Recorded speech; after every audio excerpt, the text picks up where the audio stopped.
We're now joined by Jennifer Brady, Executive Director of OASIS, a haven for women and children. Jennifer, great to have you with us. Thank you so much for having me. I'm very appreciative. Tell us exactly what OASIS is and why it matters so much.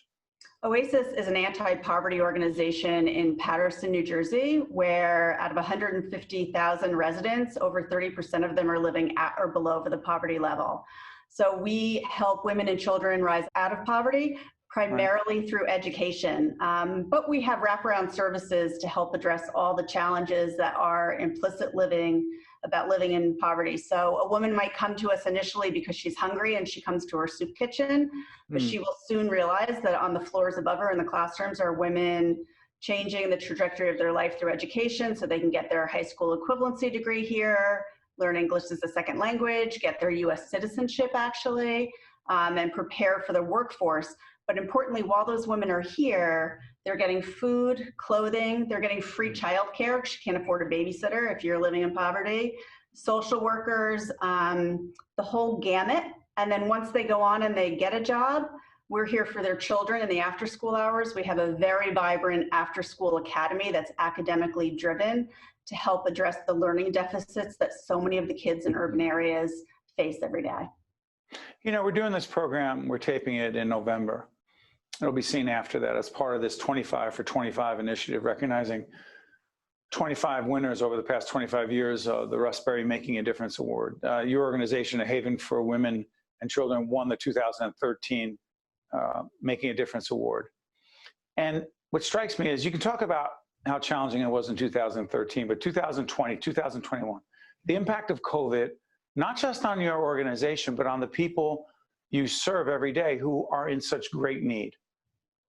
Yeah, so on March 16th, when the city of Paterson shut down and went remote, we did the exact opposite. We turned on full speed.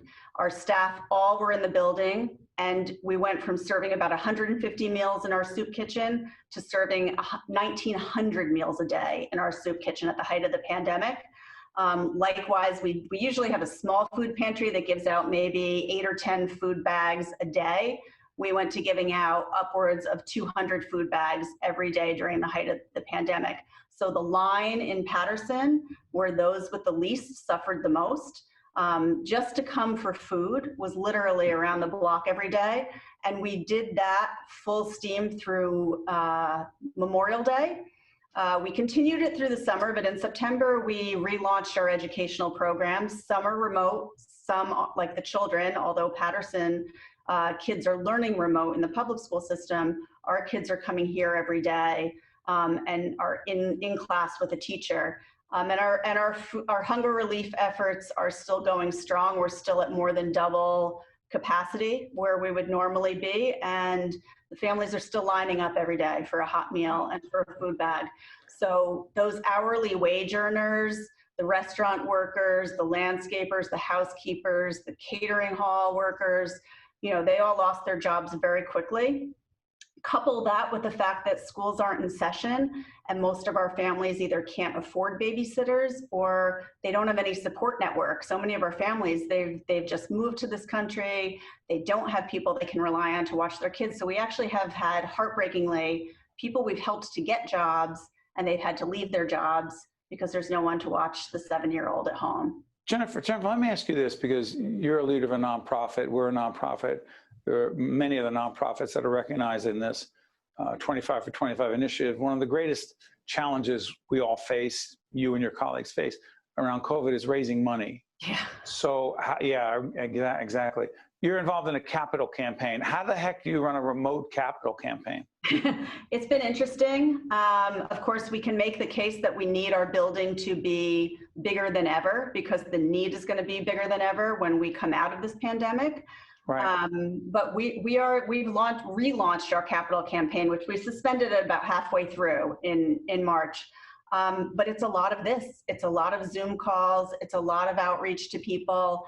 But the need is really speaking to people. People really understand that for you and I, when we're told get 2 weeks worth of groceries in case you have to quarantine, we can do that. But when you're looking at families that are struggling to put food on their tables daily, and if they don't have the education piece and the support piece to come out of this, the effects of this are going to be in Paterson for many, many years to come, but we want to be a part of the solution. You know, we're talking about being part of the solution. Real quick, the 2013 Russ Berrie Making a Difference Award was presented to your founder, Ann Wagner. Yeah. What did that mean? What does it mean? Why does it matter?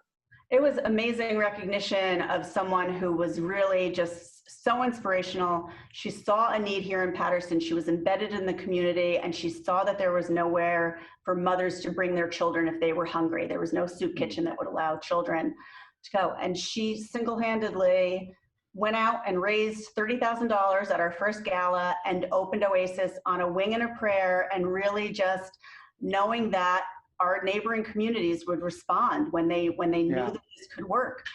So having that recognition for her was wonderful. It kind of reinvigorated interest in what we were doing, certainly. But that Russ Berrie Award also opened so many doors to us in terms of networking and educational programming that we were able to take part in. It's really been, even though we got the award in 2013, we're still reaping the benefits of it. You know, talking about connecting and sharing and highlighting, our media colleague, one of our top producers, Joanna Gagas, who did a series for us called Life and Living Now, is with NJ Spotlight News. You can check her out every night. I believe she's on your board. She's involved in the organization. And so she has done some work highlighting what you're doing. But my question goes to this, whether it's Joanna or what we're doing here, why is it so important for the media to highlight the work, not just of your organization, but others who are making a difference with the population you're serving, who, again, are in great need of help? Sure. You know, most organizations like OASIS, we're relatively small. We don't have big marketing departments. We're struggling right now, in particular, just to meet the needs of the community. Our ability to go out there and communicate to the larger world what the needs are, what we're actually doing here is limited. So having you guys as partners to get the word out, OASIS is 96% privately funded. So we don't get a lot of government funding. We're not a pay-for-service organization. We really exist because of the goodness of people who feel it's their obligation to help the poor among us, right? Right down the road from many of us are some of the poorest, most vulnerable people we'll ever meet. And having you be able to help us get the word out is tremendous. Well, on behalf of everyone in public broadcasting, and our team and our colleagues in public broadcasting, we'll continue to do everything we can to feature the work that you and your colleagues are doing. Jennifer Brady, Executive Director of OASIS, a haven for women and children. I want to thank you so much for joining us. All the best. Thank you, Steve. I'm Steve Adubato. Thank you so much for joining us. We'll see you next time.